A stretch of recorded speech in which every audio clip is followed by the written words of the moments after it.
असं म्हणतात, हजार शब्दांपेक्षा एक चित्र जास्त बोलकं असतं. हातात मोबाईल आल्यापासून चॅटिंग करताना याचा अनुभव आपण सगळे रोजच घेतोय.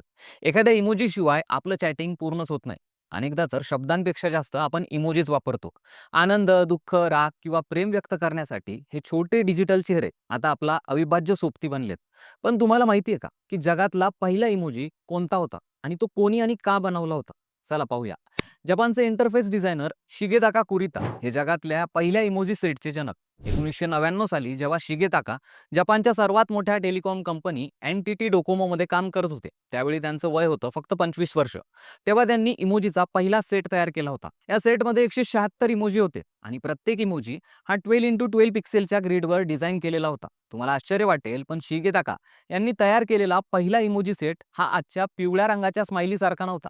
यामध्ये हवामानाशी संबंधित जसं की सूर्य, ढग, छत्री, वाहतूक विषयाशी संबंधित गाडी, विमान, जहाज, त्यानंतर तंत्रज्ञान आणि विविध भावना दर्शवणाऱ्या साध्या चिन्हांचा समावेश होता. या सेटमधलं हार्ट हे चिन्ह सगळ्यात जास्त लोकप्रिय ठरलेल्या पहिल्या इमोजीपैकी एक मानलं जातं. हा मूळ 176 इमोजींचा पहिला सेट ही इमोजींच्या दुनियेतली क्रांती होती. त्यामुळे तो इतका महत्त्वपूर्ण मानला जातो, की तो आता न्यूयॉर्कमधल्या म्युझियम ऑफ मॉडर्न आर्ट मध्ये कायमस्वरूपी संग्रहित करण्यात आला. पण शिगेताका यांना ही इमोजीची कल्पना सुचली कशी? त्याची एक गोष्ट आहे, सांगतो.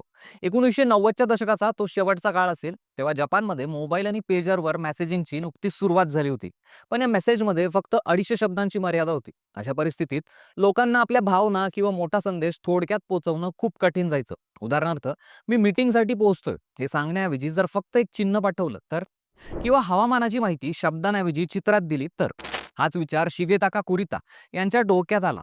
त्यांना एक अशी पद्धत हवी होती जी शब्दांशिवाय कमी जागेत प्रभावीपणे संवाद साधू शकेल. या गरजेतून त्यांनी हवामानाची चिन्ह, कॉमिक्स आणि रस्त्यांवरच्या चित्रांवरनं प्रेरणा घेऊन इमोजीचा पहिला सेट तयार केला. थोडक्यात काय तर शब्दांची मर्यादा आणि भावना व्यक्त करण्याची गरज यातूनच जगातल्या पहिल्या इमोजीचा जन्म झाला, ज्याने पुढे जाऊन सगळ्या जगाची डिजिटल संवादाची पद्धत बदलून टाकली. आणि आज याच इमोजींनी आपलं डिजिटल संवादाचं अख्खं जग व्यापून टाकलंय.